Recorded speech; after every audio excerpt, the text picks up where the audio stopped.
살아계신 아버지의 영광과 존귀 찬송 세세토록 받게 합당하시니이다. 오늘도 생명을 주심을 감사드리고 찬송드립니다. 우리 하나님 아버지께서 오늘도 영광 나타내 주시고 영광 홀로 받아 주시옵소서. 오늘 이 시간에 말씀을 증거하실 우리 전영 목사님에게 성령의 기름 부심이 넘치게 도와주시고 또한 역사하심으로 오늘도 크신 은혜의 시간이 될 수 있도록 도우시고 역사하여 주시옵소서. 예수 그리스도의 이름으로 기도드립니다. 아멘. 이 시간에 은혜 받으실 하나님의 말씀은 데살로니가 후서 1장 13절 14절 15절 말씀이 되겠습니다. 주께서 사랑하시는 형제들아, 우리가 항상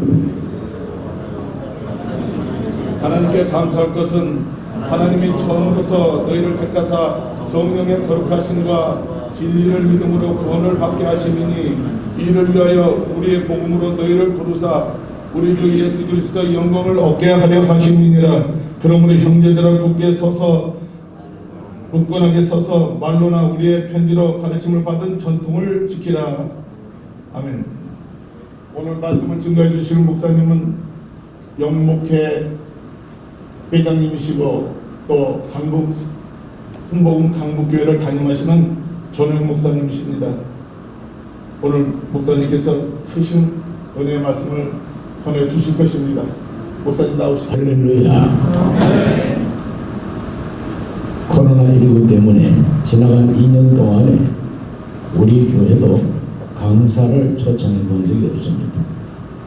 선교사님들이 오면은 선교 강좌는 했습니다만은 집회를 열고 강사 초청한 적이 없고 저도 강사 초청 받은 적도 없습니다. 그런데 아직까지 팬데믹이 덜 끝났음에도 불구하고 우리 영재회에서 저를 강사로 초청을 한다고 해서 참 감사하고 반가운 마음으로 왔습니다. 이게 웬 뜻입니까? 참 오랜만입니다. 그리고 여의도 순복음교회에서 오랫동안 사역하시고 또 개척을 하시고 사역하는 목회 잘하고 계신 우리 모든 후배 우리 동력자 여러분을 만나 뵙게 돼서 더욱더 반갑습니다. 오늘은 가르침을 받은 전통 이런 제목으로 하나님의 말씀을 함께 선포하기로 하겠습니다. 우리 예수님 당시에 예수님이 전도하러 사역하러 다니실 때에 잘못된 전통 때문에 예수님은 비난도 많이 받고 결국은 그 잘못된 전통 때문에 예수님은 신성 모독자라고 하는 오명을 뒤집어 쓰시고 십자가에 못 박혀 죽으시게 됩니다. 그 잘못된 전통을 성경에는 장로들의 전통 이런 식으로 표현하고 있는 것을 발견하게 됩니다. 마가복음 7장 6절 말씀부터 9절 말씀을 읽어드립니다. 거기에 이런 말씀이 있습니다. 이르시되 이사야가 너희 외식하는 자에 대하여 잘 예언하였도다. 기록하였으되 이 백성이 입술로는 나를 공경하되 마음은 내게서 멀도다. 사람의 계명으로 교훈을 삼아 가르치니 나를 헛되이 경배하는 도다 하였느니라. 너희가 하나님의 계명은 버리고 사람의 전통을 지키느니라. 또 이르시되 너희가 너희 전통을 지키려고 하나님의 계명을 잘 저버리는 도다.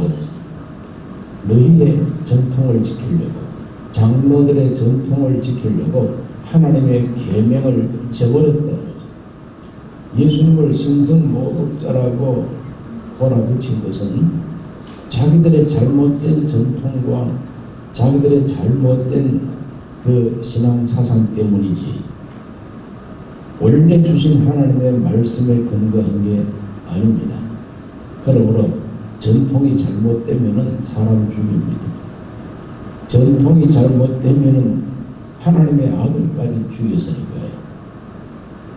참 잘못된 전통입니다. 그래서 고르반이라고 하는 말이 예수님 입에서 나왔습니다. 너희들은 어찌하여 부모를 공경하라고 하는 하나님의 계명이 뚜렷하게 있는데 오르반 들으면서 아버지 어머니께 드릴 것을 하나님께 드렸습니다. 말만 하면은 공경하지 않아도 된다고 가르치니 도대체 이것이 무슨 전통이 이런 전통이느냐. 이렇게 해서 우리 예수님께서 예수님의 사상, 예수님의 가르침을 그들에게 증거한 복음서의 내용을 우리가 잘 알고 있습니다. 그런 전통을 가르쳐서 죽은 전통이라 높은 산에 올라가면 가끔 아주 오래된 나무가 죽어 있는 것을 봅니다. 그런 나무를 고사목이라고 합니다. 고사목 참 오래되긴 오래됐는데 이게 죽어 있어요. 그거는 싹이 나지도 아니하고 물론 열매는 없습니다. 오래되었다고 해서 다 죽는 건 아닙니다. 용문산 기슭에 가면은 그게 용문사라는 절이 있고 그 절에 은행나무, 큰 은행나무 한 그루 있습니다. 이 은행나무가 언제부터 심어졌느냐 전설이 있습니다. 통일신라가 망할 때 태자가 자기 아버지가 왕건한테 나라를 바치는 게 너무너무 싫고 그래서 한을 품고 금강산으로 가는 도중에 은행나무 한 그루를 심었다.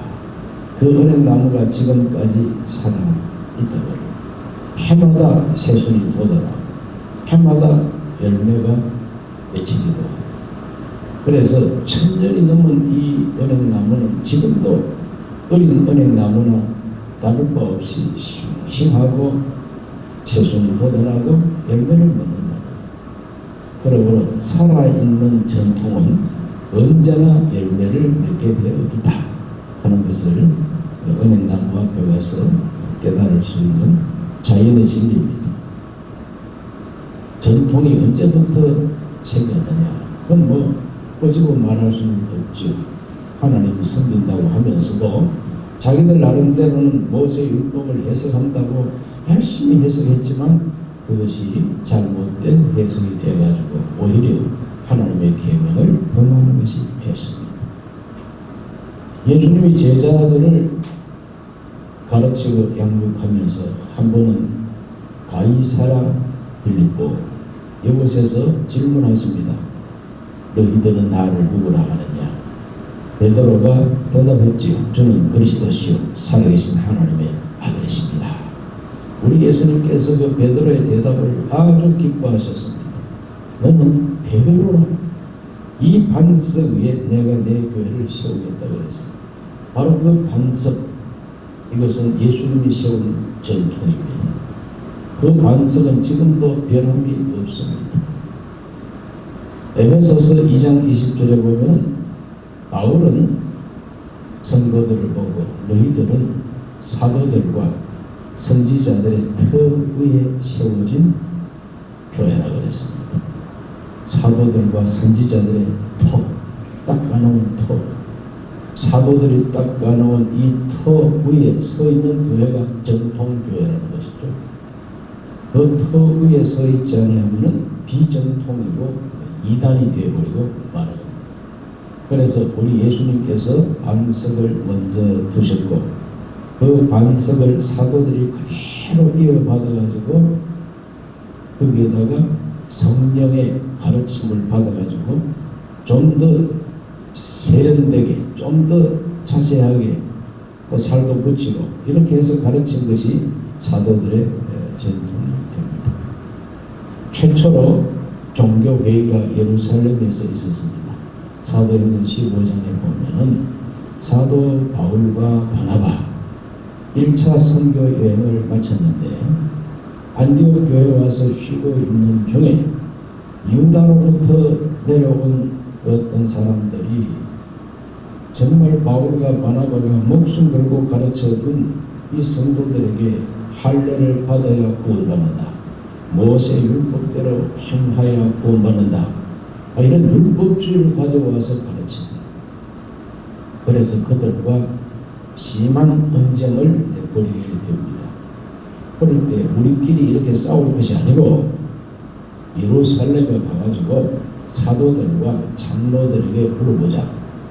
그걸 좋게 여기고 안디옥 교회가 바울과 바나바를 예루살렘 사도들에게 파송을 합니다. 그때 가가지고 간증을 하고 하나님이 우리를 통해서 이방인들에게 어떻게 복음이 전해졌는가를 가르칩니다. 간증합니다. 이제 회의가 이제 벌어졌죠. 같은 그 사도들과 장로들 중에도 유대 율법에 기울어져 있는 사도들, 유대 율법에 기울어져 있는 장로들도 있었어요. 그러니까 변론을 했다 그랬어요. 변론을 하는 중에 그때 베드로가 정말 수제자답게 이방인이나 우리나 하나님이 구분하지 아니하시고 우리와 동일하게 그들도 주 예수의 은혜로 구원받는 줄을 믿노라. 이것이 바로 최초의 구원론에 대한 신앙 고백이죠. 은혜로 받는 구원, 믿음으로 받는 구원 그 이전에 은혜로 받는 구원, 이것이 베드로가 제시한 구원론에 대한 명쾌한 전통이었습니다. 이것이 마틴 루터에게 재발견되어가지고 종교개혁자들의 바로 그 모토 중에 하나가 오직 믿음으로 받는 구원입니다. 은혜로 받는 구원입니다.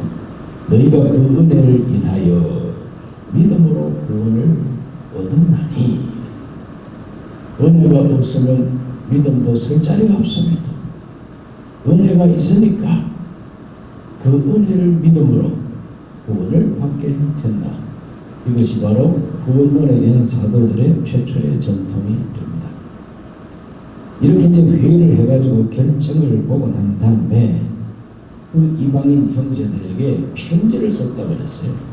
사도들이 편지를 썼어요. 편지 쓸 때에 성령과 우리는 이런 표현으로 그 편지를 써서 몸에 죽인 것과 피를 멀리할 뿐이고 모세 율법을 지켜서 구원받는 것 아니라고 하는 사도들의 회의 결론을 편지로 보냈습니다.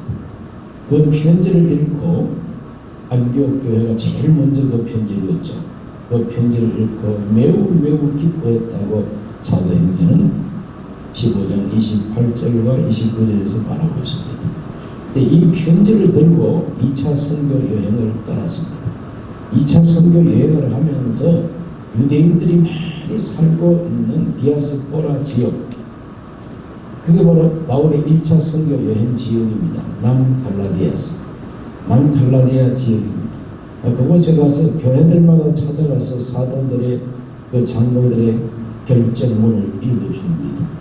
읽어줄 때에 16장 14절에 보면 여러 성으로 다녀갈 때에 예루살렘에 있는 사도들과 장로들이 작정한 규례를 그들에게 주어 지키게 하니 이에 여러 교회가 믿음이 더 굳건해지고 수가 날마다 늘어나더라 그랬어요. 그러므로 이 초대교회 부흥, 교회가 더 믿음이 굳어졌던 그 터전이 바로 무엇이냐면은 예루살렘에서 사도들과 장로들이 모여서 회의한 결정, 그것을 편지로 써서 이렇게 합니다. 회람으로 교회마다 돌아가면서 다 이렇게 합니다. 그래서 초대교회는 이 편지가 굉장한 정말 참 하나의 수단이 돼가지고 성도들을 양육하고 교회를 가르치는 중요한 통로가 되게 됩니다. 그 후에 사도 바울은 이 갈라디아서 편지를 씁니다. 그 갈라디아 바로 지역이 북갈라디아도 있고 남갈라디아도 있는데 유대인들이 많이 살고 있는 지역마다 율법주의가 기승을 부리고 또 초대교회 때부터 이상한 이단이 이제 생겨나게 되는 것이죠. 영지주의 같은. 이럴 때에 사도 바울은 갈라디아서 편지를 쓰면서 아주 강력하게 그들에게 말합니다. 갈라디아 1장 7절부터 9절에 이런 말씀이 있습니다. 다른 복음은 없나니 다만 어떤 사람들이 너희를 교란하여 그리스도의 복음을 변하게 하려 함이라. 그러나 우리나 혹은 하늘로부터 온 천사라도 우리가 너희에게 전한 복음 외에 다른 복음을 전하면 저주를 받을지어다. 우리가 전에 말하였거니와 내가 지금 다시 말하노니 만일 누구든지 너희가 받은 것 외에 다른 복음을 전하면 저주를 받을지어다. 사도 입에서 저주라는 말이 쉽게 나올 수 없지 않습니까? 그런데 여기에서는 가차가 없습니다. 타협도 없습니다. 우리가 전한 복음, 너희가 이때까지 받은 순수한 이 복음 외에 다른 복음을 전하는 사람이 있으면 그 사람은 저주를 받아야 된다는 겁니다.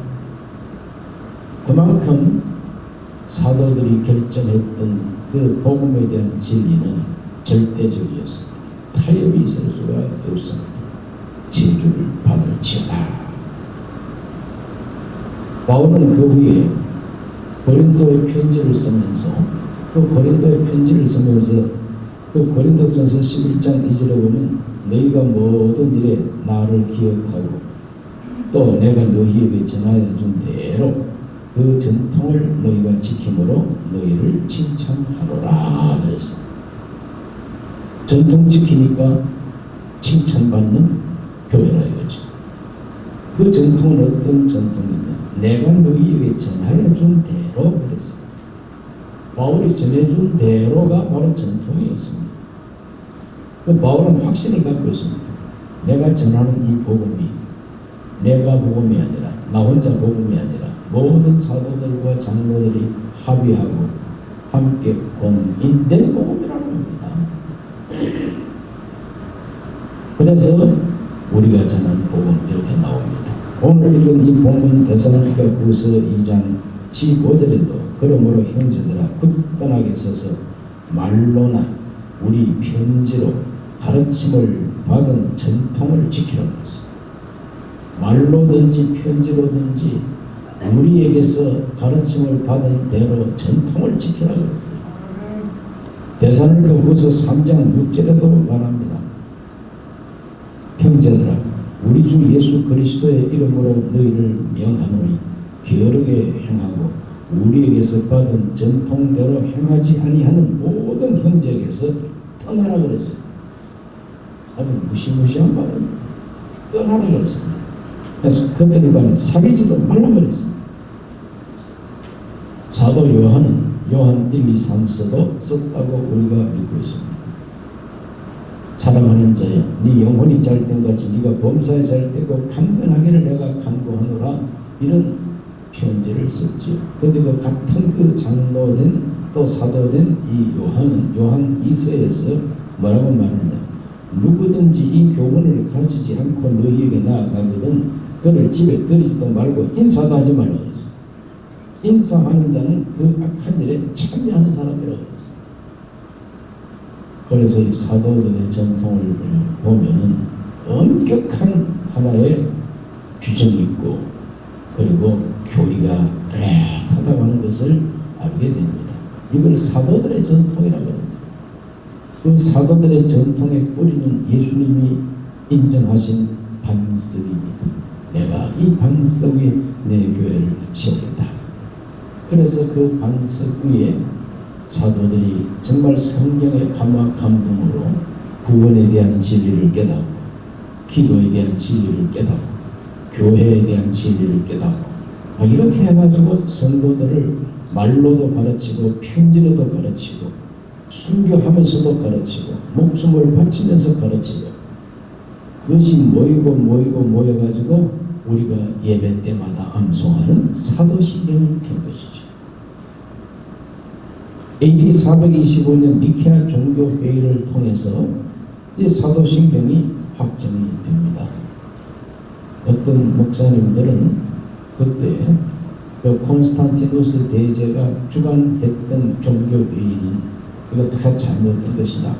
이렇게 해서 배척하는 그런 경우도 있습니다. 그러나 로마 캐토릭이 형성되기 이전부터 초대교회 때부터 교보시대부터 계속 내려오는 사도들의 전통이 사도신경이 되기 때문에 천주교하고 아무 관계없이 사도신경은 바로 하나님의 말씀 성경을 요약한 것이고 우리 신앙의 근본이요 뿌리다, 전통이다. 그래서 이 전통을 고백하면은 그 정통교회, 이걸 부인하면은 이단이든지 아니면 비정통이 되버리고 마는 거죠. 우리 기독교에 대한 하나님의 성회는 어느 위치에 있는가? 어느 위치에 있는가? 우리가 모일 때마다 사도신경 암송하니 우리는 틀림없이 정통이지 비정통이 아닙니다. 우리는 정통교단이지 이단교단이 아닙니다. 이와 같은 정통 안에서 이제는 천년 묵은 나무에도 새순이 돋아나는 것처럼 시대를 따라서 또 나라를 따라서 하나님께서 이 정통의 뿌리를, 정통의 줄기를 중심으로 해서 새로운 가지가 나와서 열매를 많이 맺습니다. 그 새로운 가지 중에 하나가 뭐냐? 바로 우리 한국에 상륙한 오순절 운동이고, 그 오순절 운동에서도 정말 대표가 되시는 조영기 목사님, 순복음, 오중복음, 삼중 축복 전인 구원, 그리고 4차원의 영성, 이것은 바로 원줄기에서 새롭게 대한민국에 뻗어나온 새로운 가지입니다. 이 새로운 가지가 완전히 뿌리 채 새로운 게 아니죠. 사도들의 전통 속에서 우러나오는 이와 같은 새로운 가지의 풍성한 열매를 맺고 세계 최대 교회를 세우게 된 것이고, 그 목사님의 제자라고 하는 자부심을 가지고 우리 여기 모여 있는 것이죠. 그러므로 예수님의 제자들 가운데도 정통이 있고 비정통이 있습니다. 베드로를 위시한 11사도는 정통이고 가룟 유다는 비정통이에요. 그 가룟 유다가 이단은 아니지 않습니까? 가룟 유다는 이단은 아니고, 그러나 예수님을 팔아먹은 비양심적인 배신자입니다. 비정통이죠. 조영기 목사님의 제자라고 자부하던 사람들 가운데서도 많이 떠나버렸습니다. 그냥 만나지 못해서 떠난 사람들이 아니라 교리적으로 떠난 사람들도 있어요. 이단으로 빠져가 버린 사람들도 있어요. 그 이상한 신앙 사상에 물들어가지고 이제는 더 이상 순복음과 함께 할 수 없는 메시지를 가지고 있는 사람들도 있다는 거예요. 그 사람들은 다 비정통입니다. 자칫 잘못하면 이단에 더 빠지게 되는 것이죠. 그러므로 영재회에 속한 우리 모든 제자 되신 분들은 끝까지 전통이 되시기를 바랍니다. 가르침을 받은 전통, 조영기 목사님께서 가르쳐 주신 전통이 있습니다. 그러므로 이 전통 위에 우뚝 서시기를 바랍니다. 어제 저녁에도 우리 덕강 소에 최성교 목사님 대로 조 목사님의 제자로서 성공한 목회자이시고, 또 우리 영재회 전임 회장이신 손문수 목사님의 참 간증을 들어보니 사도행전을 옮겨놓은 것 같은 이러한 참 아름다운 표적과 기사가 목회에 따른다는 게 얼마나 감사한 일입니까? 조영기 목사님의 제자된 모든 우리 제자 교회들의 사역 속에 이와 같은 표적과 이적이 넘치기를 바랍니다. 하나님이 영광을 받으시죠. 성령운동이 우리 한국에 상륙을 하고 상륙한 이 오순절 운동이 활짝 꽃을 피운 것이 바로 서대문에서 일어났던, 부흥회관에서 일어났던 순복음의 부흥운동이에요. 최성규 목사님 말씀 들어보니까 폴 가스пол이 바로 조영기 목사님이 순복음이라고 번역하셨다고 통역하시면서 그 말이 맞습니다. 그렇기 때문에 우리는 순복음의 전통이 무엇인가를 분명히 알아야 되고, 그 순복음의 전통이 바로 조영기 목사님의 가르침입니다.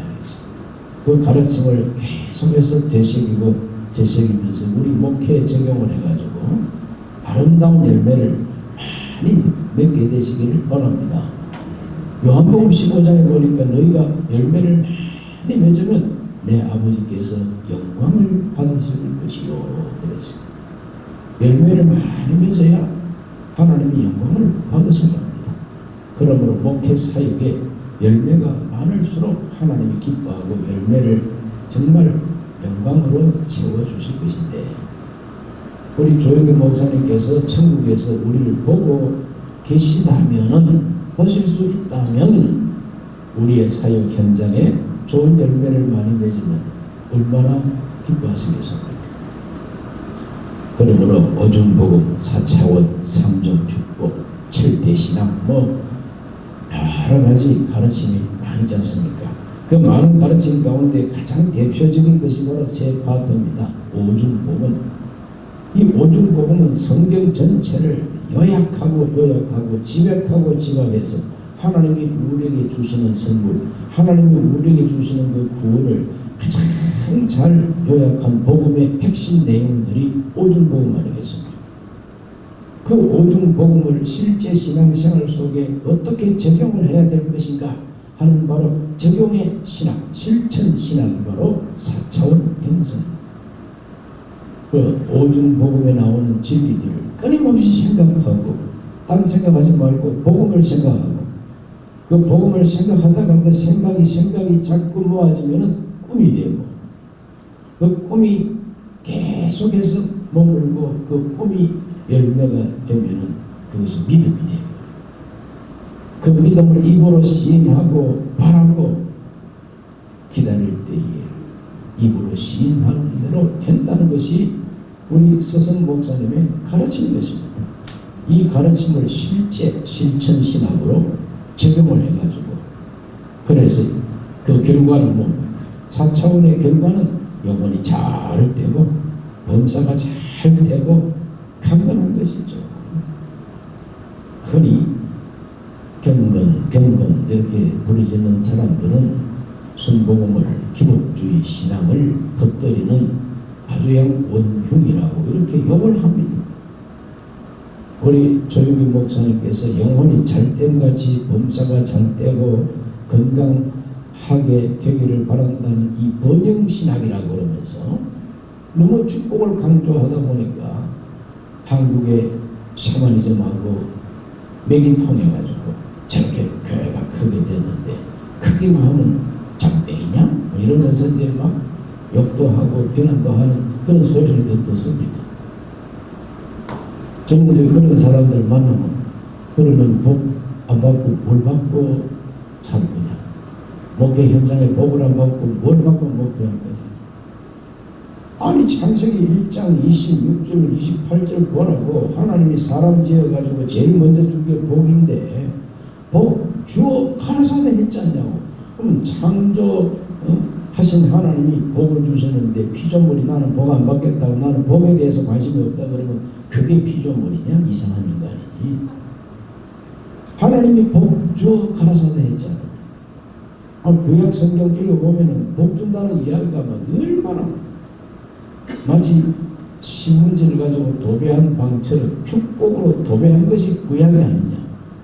그렇게 도배가 되어 있는 복을 받아야지. 하나님이 준다 그러는데 나는 필요 없다고, 그게 참 신앙이겠느냐. 이렇게 이제 한번 따져달라 드니까 할 말을 못하더라고. 그러니까 조영기 목사님이 가르쳐 주신 이 오중복음의 내용들이 올릴 게 아무것도 없다. 올릴 게 아무것도 없다. 대답할 말이 충분하고 넉넉하고. 그러므로 우리 모두는 다 오중복음 그리고 삼중축복, 그게 바로 전원 구원이라고 하는 말로 또 자리를 잡았죠. 4차원 형성, 이와 같은 실천 신학적인 이 가르침을 우리가 잘 명심해서 목회에 적용하고 자기 개인의 인생에도 이 복음을 적용하면 하나님이 틀림없이 좋은 열매를 많이 맺게 해 주실 줄로 믿습니다. 저는 고등학교 3학년 때에 예수님을 영접했어요.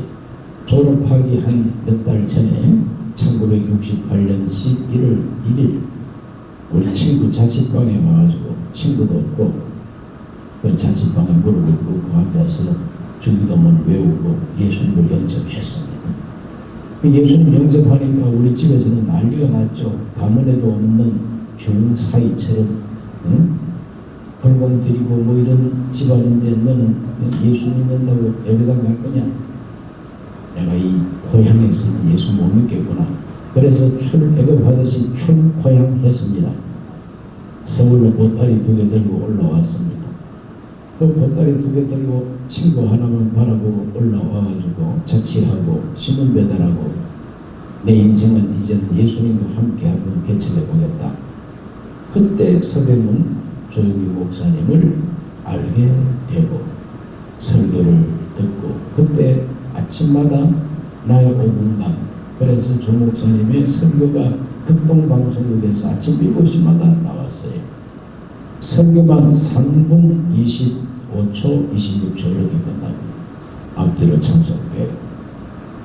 그런데 그 3분 26초 27초 되는 이 메시지가 생수 마치 아침에 일찍이 아무도 깊지 아니한 우물을 길어 마시는 것처럼 정한수처럼 저에게는 생명수가 되고 신앙계를 접하고 순복음신학교 입학 안내를 보고 신복음신학교 들어가게 됐습니다.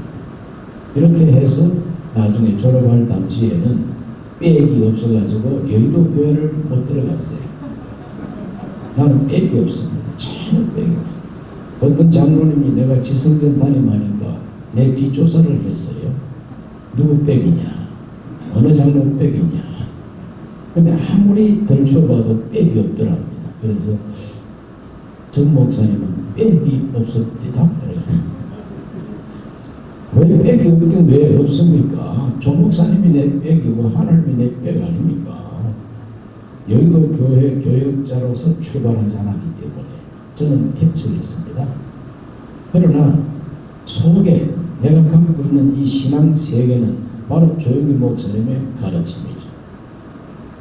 그 결국은 선교사로 파송을 전 목사님한테 안수받고 파송받고 선교사 사역 끝내고 들어와서 또 대교부장, 국장, 부목사 이런 과정을 거치면서 이제는 뭐 명실공히 전 목사님과 함께 사역을 한 제자로서 편입하게 되고 그리고 영목회장으로 또 임명을 해 주신 걸 보면 저를 그래 조금 인정하니까 임명해 주신 것입니다.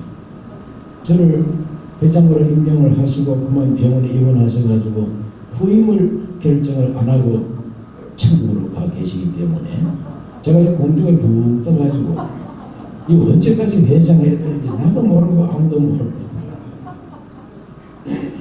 그래서 이제 올 연말 되고 하면은 총회를 이제 소집해서 정관도 확정을 짓고 영목회가 새롭게 재출발할 수 있도록 해야 되겠다 이런 마음을 지금 가지고 있습니다. 우리 모든 동역자들 앞으로 조용기 목사님의 이 신앙과 신학과 이 사상을 개성하고 이어가고 현장에서 적용하는 이 모든 일을 위해서 세미나도 열 것이고 책도 출판될 것이고 또 기도원에다가 또 기념관도 건축한다고 이용 목사님 발표를 하시더라고요. 이 모든 일에 그저 형편껏 힘껏 동참들도 함께하고 해서 우리 스승 조용기 목사님의 이 귀한 전통을 함께 이어가게 되기를 바랍니다. 그래서 앞으로 중요한 모임이 있을 때는 영접회도, 영목회도, 영상회도 또 무슨 회가 또 있는지 예수 우리 목사님의 제자 그룹이 있으면 다 오라 이래가지고 함께 커다란 텐트 아래서 화목하게 일해 나가기를 바라고 또 어떤 분들은 아예 이참에 밀가루 반죽하듯이 그냥 확 반죽을 해가지고 수제비 뜨듯이 새로 이렇게 하면 어떠냐 그러는데 그건 절대 반대라 그럽니다. 왜 그러냐? 다 특성이 있다. 다 생긴 유래가 있고 특성이 있는데 제 나름대로 특성을 살리면서 서성 목사님의 사업과 서성 목사님의 유지를 이어가는 일에 협력하면 되는 것이지 이걸 조직을 하나로 만들어 가지고 체계를 만든다는 것은 나는 그건 별로 마음에 안 든다고 나는 내 태도를 누구한테든지 확실하게 말해버립니다. 그래서 이맛박이 좀 많이 벗겨졌어요. 이렇게 앞으로 저는 생각하고 누가 억지로 이걸 반죽하려 그러면 저는 반죽이 안 될 겁니다. 앞으로 우리 영재회는 더욱더욱 조 목사님의 유지를 받들고 그 모든 유업을 개선하고 발전시켜 나가는 일에 가장 큰 열심으로 동참할 줄로 믿습니다. 가르침을 받은 전통, 우리는 바로 이 전통 위에 불석에서야 되겠습니다. 기도합니다. 살아계신 아버지 하나님, 오늘 이 아침에 우리 영재회 우리 모든 회원들이 하나님 앞에 조용히 서서 목사님을 추모하며 가을 세미나를 열었습니다. 이 새벽에 가르침을 받은 전통이라는 제목으로 메시지를 전했습니다. 하나님, 이 전통 위에 우리 모두가 바로 서게 하여 주옵시고 딴 길로 가지 않게 하여 주옵시고 새순이 도단하듯이 아버지 하나님 큰 열매, 귀한 열매, 아름다운 열매 많이 맺는 우리 영재회 동력자들이 되게 해 주시옵시고 앞으로 조영규 원로 목사님의 제자된 모든 제자 그룹이 서로 연합하고 일치해서 하모니를 이루게 하여 주옵시고 하나님의 영광과 조 목사님의 이 전통을 잘 이어가게 해 주옵소서. 예수님 이름으로 기도하옵나이다.